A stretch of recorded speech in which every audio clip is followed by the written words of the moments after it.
প্রমাণ না পাওয়ায় ২১শে আগস্ট গ্রেনেড হামলার মামলায় সব আসামিকে খালাস দিয়েছে হাইকোর্ট। তবে প্রশ্ন উঠেছে, এই হামলায় তাহলে প্রকৃত দায়ী কারা এবং হতাহতদের স্বজনরা কিভাবে বিচার পাবে? আইনজীবীরা বলছেন, রাষ্ট্রপক্ষের লিভ টু আপিলের দিকেই তাকিয়ে থাকতে হবে গ্রেনেড হামলায় ক্ষতিগ্রস্তদের। হাইকোর্টের রায়ের বিরুদ্ধে রাষ্ট্রপক্ষ আপিল বিভাগে যেতে পারবে কিনা সে সিদ্ধান্ত নেবেন আদালত। এদিকে হাইকোর্টের পূর্ণাঙ্গ রায়ের নথি দেখে আপিলের বিষয়ে সিদ্ধান্ত নেওয়া হবে বলে জানিয়েছেন অ্যাটর্নি জেনারেল।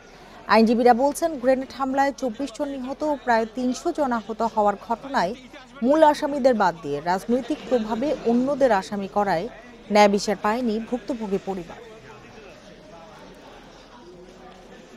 দীর্ঘদিন আমি এই মামলা পরিচালনা করতে গিয়ে আমার যেটা অভিজ্ঞতা সেটা হলো যে মূল আসামি কারা সেটা খুঁজে বের করার চেষ্টা আদৌ হয় না এই মামলায়। তদন্ত সঠিকভাবে করে যদি আসল মূল হোতা যারা, মূল দায়ী যারা, তাদেরকে যদি বের করে নিয়ে আসতো, তাইলে সেই মামলা সাজা হতো কি খালাস হতো সেটা ভবিতব্য। অন্তত একটা কথা বলা যেত যে right persons have been brought into doc.